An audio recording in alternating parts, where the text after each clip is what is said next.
Assalamualaikum warahmatullahi wabarakatuh. Perkenalkan, nama saya Muhammad Bagas Satya Wicaksono. Saya absen 4 dari kelas 11 MP2. Saya ingin mempresentasikan materi presentasi saya, yaitu prinsip barakah dalam setiap rupiah.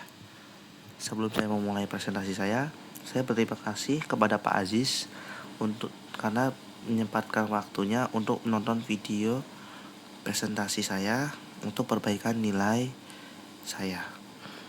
Saya akan langsung ke materinya, yaitu pengertian. Pengertian barakah. Apa itu barakah? Barakah adalah pertambahan kebaikan dari Allah dalam harta, waktu, atau amal, meski secara jumlah terlihat sedikit. Harta yang barakah mendatangkan ketenangan, manfaat, dan keberkahan hidup. Contoh, uang sedikit tapi cukup untuk kebutuhan. Rezeki yang digunakan di jalan Allah bertambah manfaatnya. Selanjutnya ada prinsip barakah dalam keuangan. 1. Bersumber dari yang halal. Harta halal mendatangkan keberkahan. Hindari riba, penipuan, atau cara haram lainnya. 2. Niat yang benar. Gunakan harta untuk ibadah dan membantu sesama.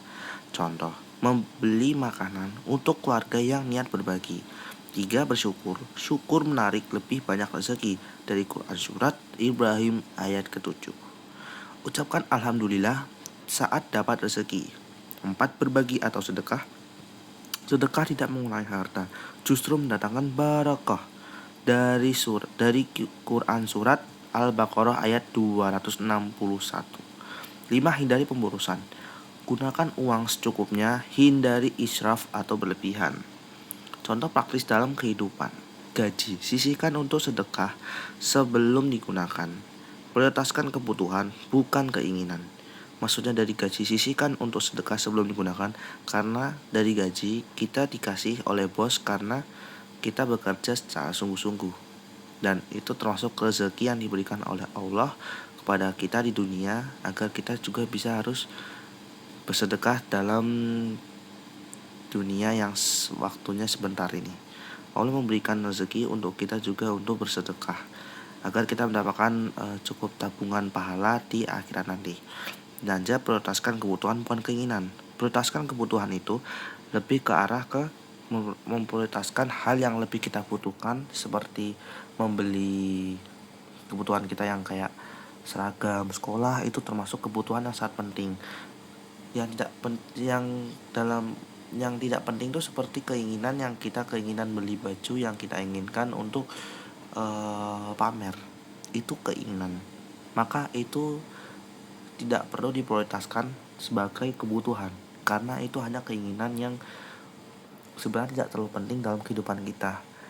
Maka itu harus disingkirkan terlebih dahulu. Kita harus memprioritaskan kebutuhan kita pada saat itu juga. Investasi, pilih yang halal dan bermanfaat, emas atau usaha halal. Utang, hindari hutang kecuali darurat, segera dilunasi. Hindari utang kecuali darurat, itu maksudnya jangan berhutang karena tidak dalam keadaan yang sangat darurat, seperti dalam terkena bencana, mengalami kebangkrutan pengobatan usaha. Maka kita tidak perlu namanya berhutang. Selagi kita masih bisa mampu untuk mencari uang secara halal, maka kita tidak perlu namanya berhutang. Karena itu janganlah berhutang, karena kita kalau masih bisa mampu mencari uang, ya jangan berhutang. Maaf, jadi berputar-putar. Intinya jangan berhutang kalau kita masih bisa mampu mencari uang.